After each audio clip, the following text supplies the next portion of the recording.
আসসালামু আলাইকুম। Break the internet, break the internet এটা দ্বারা কি বোঝায়? ধরুন আপনি ইন্টারনেটে কোনো একটা জিনিস পোস্ট করেছেন, অর্থাৎ পাবলিশ করেছেন, যেটা ইন্টারনেটে প্রচুর ইন্টারেস্টের সৃষ্টি করেছে, এক্সাইটমেন্টের সৃষ্টি করেছে। অর্থাৎ আপনার কোনো একটা পোস্টকে কেন্দ্র করে, আপনার কোনো একটা কন্টেন্টকে কেন্দ্র করে, হতে পারে সেটা কোনো লিখিত কোনো পোস্ট, হতে পারে সেটা কোনো ভিডিও, সেটাকে কেন্দ্র করে যদি ইন্টারনেটে যদি একদম ঝড়ের মতো প্রচুর, এক কথায় সেটা যদি ভাইরাল হয়ে যায়, সেটা যদি এক কথায় ভাইরাল হয়ে যায় এবং সেটাতে যদি অনেক বেশি রিয়াকশান পড়ে, সেটা যদি অনেক বেশি শেয়ার হয়, সেটা নিয়ে যদি মানুষ অনেক বেশি আলোচনা করে, অর্থাৎ সেটা যদি ঝড়ের বেগে দ্রুত ছড়িয়ে পড়ে এবং সেটা নিয়ে যদি অনেক বেশি মাতামাতি হয়, অনেক বেশি শোরগোল হয়, অনেক বেশি আলোচনা সমালোচনা হয়, সেটাকে বলা হয় break the internet.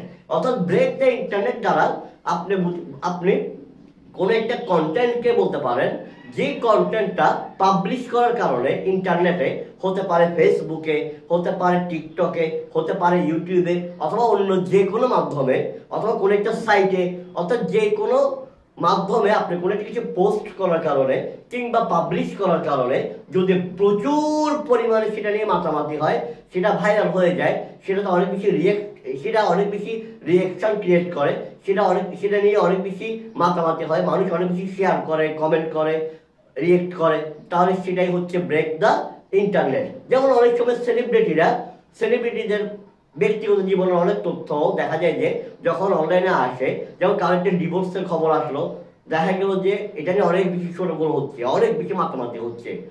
Break the internet.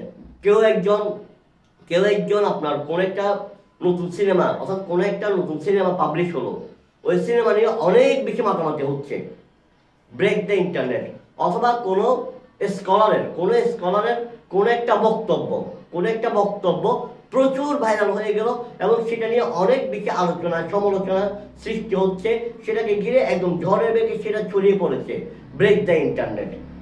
এমনকি ধরুন আপনি একজন ইসলামিক স্কলার, তিনি ইসলামিক কোনো একটা বিষয়ে আলোচনা করলেন, যে আলোচনাটা খুবই সুন্দর, যা ইন্টারনেটে ঝড়ের বেগে ছড়িয়ে পড়লো এবং সেটা নিয়ে মানুষের অনেক বেশি মাতামাতি হলো, সেটা নিয়ে অনেক বেশি আলোচনা সমালোচনা হলো। হ্যাঁ, সেটা ব্রেক দ্য ইন্টারনেট। আবার ব্রেক দ্য ইন্টারনেট পজিটিভ ইম্প্যাক্টও রাখতে পারে, নেগেটিভ ইম্প্যাক্টও রাখতে পারে। হ্যাঁ, ব্রেক দ্য ইন্টারনেট মানে শুধু এটা না যে এটা তার সবসময় ভালো কিছু হবে, অনেক সময় এটা খারাপ একটা প্রভাব আনতে পারে। ধরেন এটা, অর্থাৎ যে আলোচনা সমালোচনাগুলো হয়, এটা যে সব সময় যে আপনার ইতিবাচক হবে তা না, অনেক সময় নেতিবাচক হয়। যেমন মনে করেন কারো একটা কন্টেন্ট খুবই বাজে কন্ট্রোভার্সাল, সেটা নিয়ে অনেক বেশি সমালোচনা হচ্ছে, সেটাও ব্রেক দ্য ইন্টারনেট। কারো একটা কন্টেন্ট খুব ভালো, সেটা নিয়ে অনেক বেশি প্রশংসা হচ্ছে, অনেক বেশি শেয়ার হচ্ছে, সেটাও ব্রেক দ্য ইন্টারনেট।